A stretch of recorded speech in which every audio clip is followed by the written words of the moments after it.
अस्सलामुअलैकुम नाज़रीन। आज साफ़ी इमरान रियाद खान का तहलका खेज़ इंटरव्यू हुआ।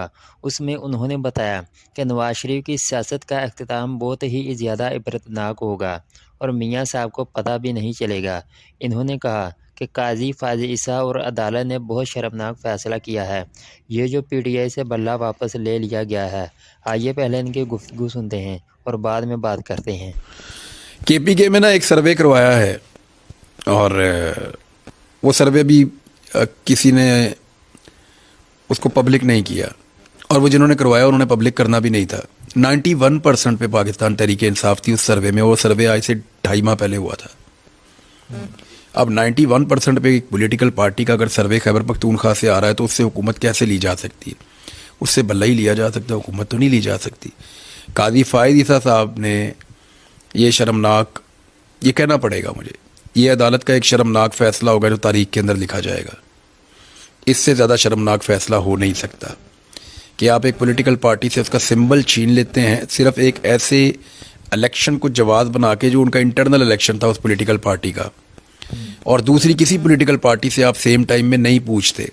और एक पॉलिटिकल पार्टी ऐसी है जिसको ऐसे ही जुर्म में सिर्फ छोटा सा जुर्माना होता है, और दूसरी पॉलिटिकल पार्टी जो पाकिस्तान की सबसे मकबूल पार्टी है, ये ऐसा लगा कि काजी फायद ईसा साहब अपने उस रेफरेंस वाले गुस्से को नहीं भूले और उन्होंने ऐसा लगता है कि रिवेंज में ये रिवेंजफुल लगा मुझे थोड़ा सा ये मामला।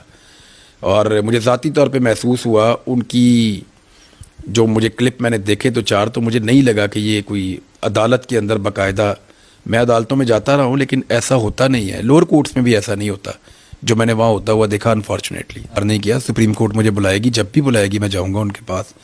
ये जो पूरा सिस्टम है ना, या पीडीएम की हुकूमत थी, इनमें आप शामिल कर लें स्पेशली जो उस वक्त का वज़ीर दाखिला था राणा सनाउल्लाह, शहबाज शरीफ, ये सारे लोग, और पीपल्स पार्टी को भी ये लगता था, फजलुर रहमान साहब खास तौर पे, और पूरा निज़ाम एस्टेब्लिशमेंट। इमरान खान ना इनको ये बावर करवाने में कामयाब हो गए कि मैं गिरफ्तारी से डर रहा हूँ। ज़मान पाक जब ऑपरेशन जो भी हो रहा था, इमरान खान ने बड़े तरीके से इनको, मुझे ऐसा लगा कि उनको डिसीव कर दिया। हालांकि मैं ये जानता था, मेरी ये इमरान खान साहब से बात भी होती रहती थी, वो गिरफ्तारी से बिल्कुल डर नहीं रहा था। इमरान खान ने अपना बैग भी तैयार किया हुआ था कि मैं गिरफ्तारी के लिए तैयार हूं, लेकिन तासुर ऐसा बनाया गया, कुछ लोगों के स्टेटमेंट थे, कुछ लोग बातें कर रहे थे, कुछ इनकी अपनी पार्टी के अंदर ऐसे लोग थे जो बाहर बातें पहुंचा रहे थे, या इमरान खान साहब जानबूझ के ये चाहते थे लोग उनके बारे में ऐसा सोचें, तो ये तासुर इमरान खान बनाने में कामयाब हो गए कि मैं गिरफ्तारी से डर रहा हूं। अब ये जो तासुर इमरान खान बनाने में कामयाब हुए कि मैं गिरफ्तारी से डर रहा हूं, उसकी बुनियाद के ऊपर उनको फाइनली गिरफ्तार कर दिया गया। मुझे ऐसा लगता है कि इमरान खान का ट्रैप काम कर गया, वो जो चाहते थे वहां पे सबको घेर कर ले आए। अब वो आदमी जेल में है। अब मुझे आप ये बताएं कि इमरान खान जेल से बाहर होते, रोजाना 100 जुमले बोलते, 100 में से 2 जुमले पकड़े जाते, कोई ना कोई गलती निकालता, कोई ना कोई कुछ करता, कहीं कुछ बोलने को मिलता अपोजिशन को। आज इमरान खान के खिलाफ क्या बयानी है? कुछ भी नहीं है। वो जेल में है, वो सबसे पॉपुलर है। हमदर्दी का वोट किसके साथ है? इमरान खान के साथ है। दूसरा, उसको जेल में वो प्रॉब्लम्स ही नहीं हुई जिसके बारे में बात की जाती है। यहां लोग दावे करते थे जी पता नहीं नशा है तो ये है तो वो है, तो वो 2 दिन नहीं रह पाएंगे, जब जेल में जाएगा तीसरे दिन रोना शुरू कर देंगे, उनके आंसू आप देखेंगे, वो मिन्नत तरला करेंगे। वो चीजें नहीं हुई, वो चीजें नहीं हुई। असेसमेंट गलत हो गई इमरान खान के बारे में एक दफा फिर। पहले भी असेसमेंट गलत हुई थी, दोबारा भी असेसमेंट गलत हुई, और जितनी देर इमरान खान को जेल के अंदर रखा जाएगा उसको छोड़ना मेरे ख्याल में उतना मुश्किल होता चला जाएगा। आप अभी एक लम्हे के लिए सोचें ना, आप फील्ड में रिपोर्टिंग करते हैं, पूरा पाकिस्तान घूमते हुए आप आ रहे हैं।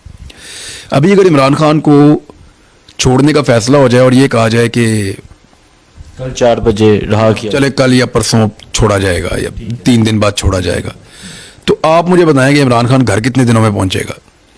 आपको सड़कों पे जगह ही नहीं मिलेगी, सड़कों पे आपको जगह ही नहीं मिलेगी। हर मोड़ से मोटरवे पे गाड़ियां चढ़ जाएंगी। अडयाला जेल से उसको घर लाना मुसीबत बन जाएगा, हेलीकॉप्टर पे पिक करना पड़ेगा। ये इमरान खान को इस वक्त बना दिया गया है। यही इमरान खान के खिलाफ जब इमरान खान ने असम्बलियां तोड़ी थी, तब इलेक्शन करवाती उस वक्त की अपोजिशन या पीडीएम की जमातें, तो शायद वो इमरान खान को शिकस्त दे लेते। उन्होंने सारा मौका ज़ाया किया, फिर अपनी बैड गवर्नेंस के जरिए से जो कोई लोगों को थोड़ी बहुत उम्मीद थी वो भी खत्म कर दी। ये नहीं अगर किसी को गलत फहमी थी कि शहबाज शरीफ बहुत अच्छा एडमिनिस्ट्रेटर है तो वो भी गलत फहमी दूर होगी।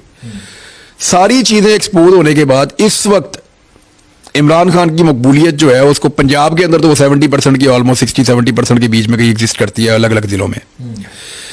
वो सिंध में पीपल्स पार्टी से आगे है अगर फेयर इलेक्शन हो तो। बलूचिस्तान में आज लोग उसका नाम लेते हैं, कबायली इलाकों में उसका नाम लेते हैं, केपी में वो 90% पे खड़ा है। अब कैसे शिकस्त दी जा सकती है? इस्लामाबाद में लोग दूसरी पार्टी का नाम ही नहीं सुनना चाहते।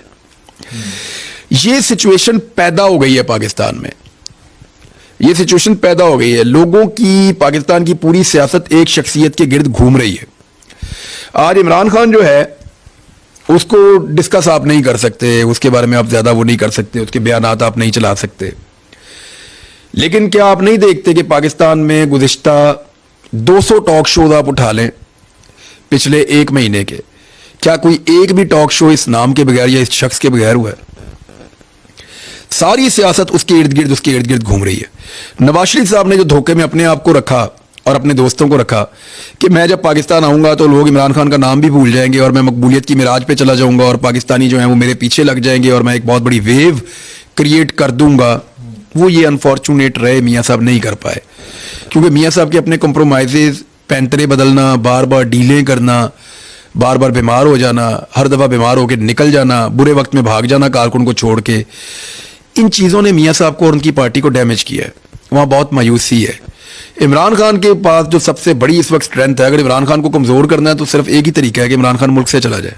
लेकिन इमरान खान को ख़त्म करने के 2 ही तरीके हैं, या तो इसको एक कमज़ोर हुकूमत दे दी जाए पहले की तरह की और 2 साल इंतज़ार किया जाए, कमज़ोर हो जाएगा।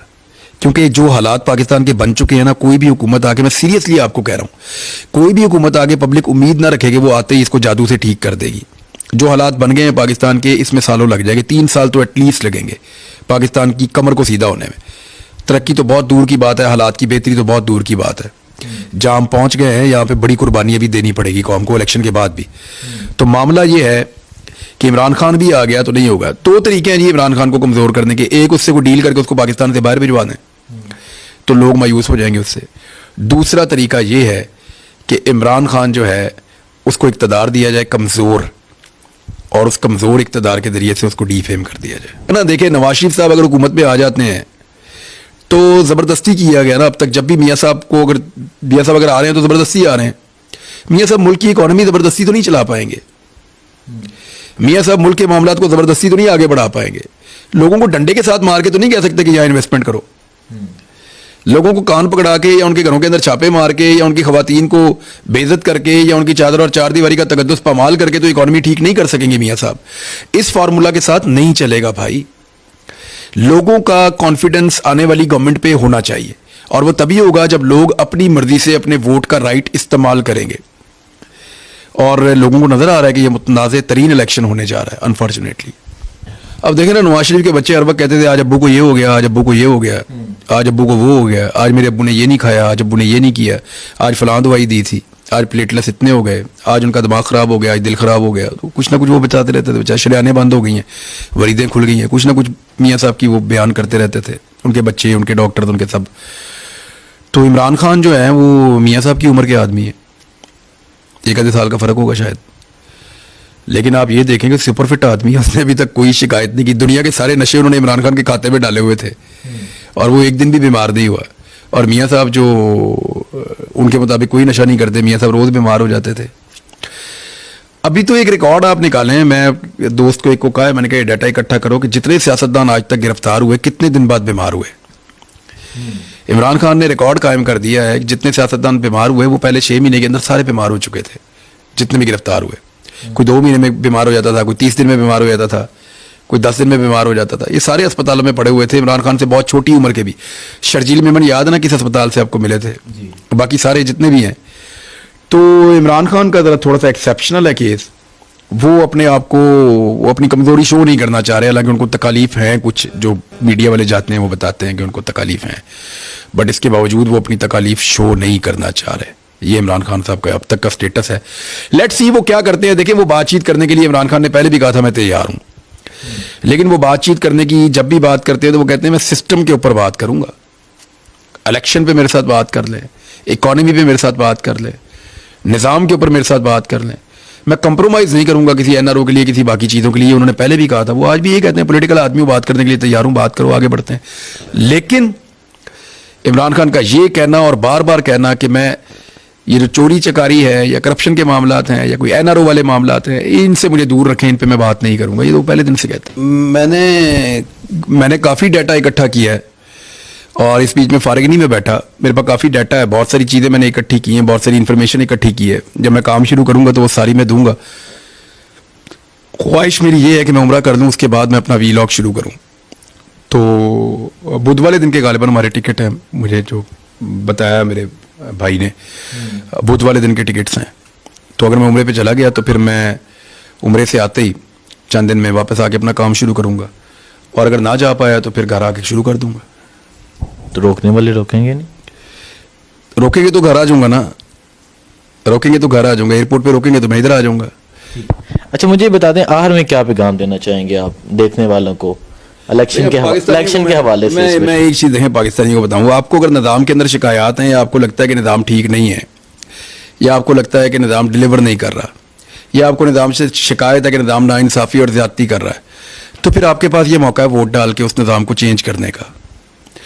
अगर आप वोट का राइट इस्तेमाल नहीं करते, आप बाहर नहीं निकलते, मायूस होके आपको मायूस करने वाले मायूस करेंगे, कहेंगे जी वो ताड़ी की गिनती नहीं होनी वोटां दी, तो आप सोचेंगे यार मेरा वोट जब गिना ही नहीं जाएगा तो मैं डालूं क्यों। कई लोग आपको ये कह के मायूस करेंगे कि जनाब धांधली बहुत ज़्यादा होगी, तो आप सोचेंगे यार अगर धांधली होनी मेरे वोट के साथ तो मैं डालूं क्यों। कई लोग आपको ये कहेंगे कि जनाब आपका वोट डलना कहीं और है और निकलना कहीं और है। कई लोग आपको ये कहेंगे कि जब आप इस उम्मीदवार को वोट डालेंगे तो ये बाद में जो वादे किए उनसे मुकर जाएगा और कुछ और कर देगा जाके, या ये आपकी उम्मीदों पे पूरा नहीं उतरेगा। तो हर तरह से ये निज़ाम आपको मायूस करने की कोशिश करेगा, मुतनफ़र करने की कोशिश करेगा। आप इस निज़ाम की बातों में ना आए और आपने निकल कर वोट डाल दिया तो फिर निज़ाम बदल जाएगा। लेकिन अगर आप वोट नहीं डालते 8 फरवरी को, तो फिर अगले 5 साल तक आपको कोई हक नहीं पहुंचता कि आप किसी नाइंसाफ़ी या निज़ाम की किसी खराबी की निशानदेही भी करें। अच्छा, एक सवाल याद आ गया, सनम जवेद के चौधरी परवेज लाई के कागजात मंजूर हो गए। इस पे आपने बताना है, सनम आ गई है मैदान में, जेल में बैठ के वो मैदान में आ गई है।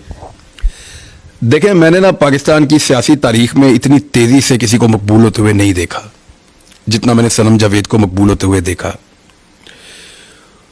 उसका रीजन उसकी जुर्रत है, उसका रीजन जो है वो उसका डट जाना है। वो निहत्ती लड़की है, एक लड़की बेचारी कितनी ताकतवर हो सकती है नॉर्मली, लेकिन वो अपने मौक़िफ़ के ऊपर कायम है। दूसरा, उसने वफादारी दिखाई है इमरान खान के साथ। तो पॉलिटिकल पार्टीज में ऐसे जो लोग होते हैं उनको जल्दी फेम भी मिल जाता है, वो आगे भी बढ़ जाते हैं, लोग इज्जत करते हैं बहादुरों की।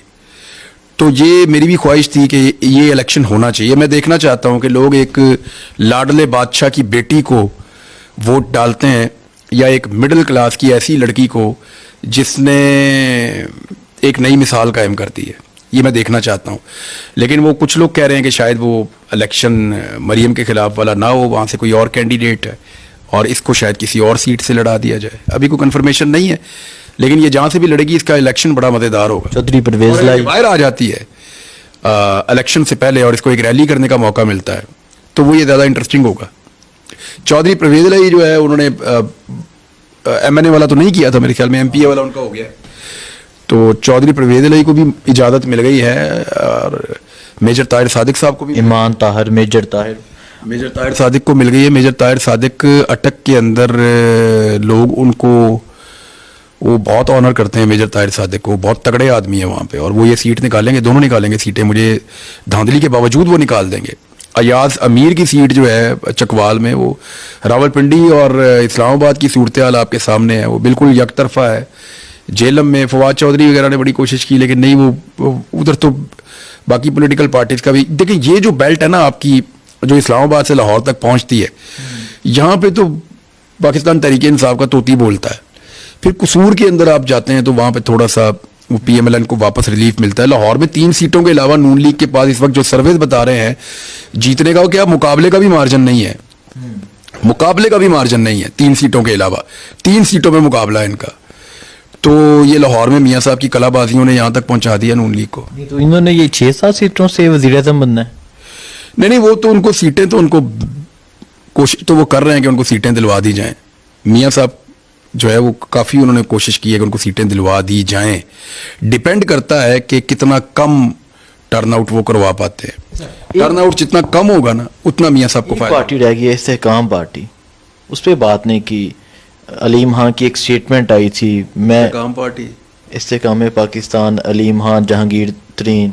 नहीं, एक मिनट, आपने पूरा पंजाब फिर लिया है, ये कहीं आपको नजर आए? कहीं नजर नहीं। तो फिर क्या बात करें इन पे? वो इत्तेहाद हो गया लाहौर में, आपने बैनर देखे होंगे आप भी लाहौर। वो मैंने वो देखे हैं यार, वैसे हद हो गई है, खुदा की कसम हद हो गई है। यानी नून लीग के ये हालात आ गए कि उन्होंने एक बिल्कुल नौमौलूद पार्टी और उसमें अननोन किस्म के चेहरे और उनके साथ इत्तेहाद किया सिर्फ इसलिए कि शायद कोई सीट निकल आए। वो सीट वो वहां से फिर भी नहीं निकलनी, सीट फिर भी नहीं निकलनी। आप देख लीजिएगा, ये वो शहर है जहां नवाज शरीफ खंबे को टिकट देता था वो जीत जाता था। फिर मियाँ साहब ने कलाबाजियां लगाना शुरू की और आज वो शहर है जहां नवाज शरीफ के मुकाबले में खंबा आता है, टूटते हाल हो गई है। अब धांधली करके ये जो मर्जी कर ले, लेकिन इलेक्शन हो चुका है, उसका रिजल्ट भी आ चुका है। इलेक्शन का रिजल्ट आ चुका है। इमरान रियाज खान ने 8 फरवरी के हवाले से अपना तजिया पेश किया है। अब आपने कमेंट करना, आप इस हवाले से क्या कहते हैं। मुझे दीजिए इजाज़त, अल्लाह हाफिज़। तो देखा नाजरीन आपने, इमरान रियाज ने बताया कि केपीके में जो सर्वे करवाया गया है इसको पब्लिक नहीं किया गया। इन्होंने बताया कि 91% पर तहरीक इंसाफ थी इस सर्वे में, लेकिन जिन्होंने सर्वे करवाया वो इसको पब्लिक करना भी नहीं चाहते थे। मज़ीद इन्होंने बताया कि वो उम्रा करने के बाद अपना वीलॉग शुरू कर देंगे। मज़ीद इन्होंने कहा कि अगर सनम जवेद मरीम नवाज़ के मुकाबले में इलेक्शन लड़ेगी तो वो मरीम नवाज़ का सफाया कर देगी। सनम जवेद बहुत कम वक्त में ही पॉपुलर हो गई है, इसकी वजह वो पीटीआई के साथ साबित कदम रही है और इसने बड़ी जुर्रत और बहादुरी का मुजाहरा किया है। नाज़रीन, इमरान खान की तरह आपने भी पीछे नहीं हटना और हिम्मत का मुजाहरा करना है और 8 फरवरी को अपना वोट डालकर इस मुल्क का निज़ाम ठीक करना है।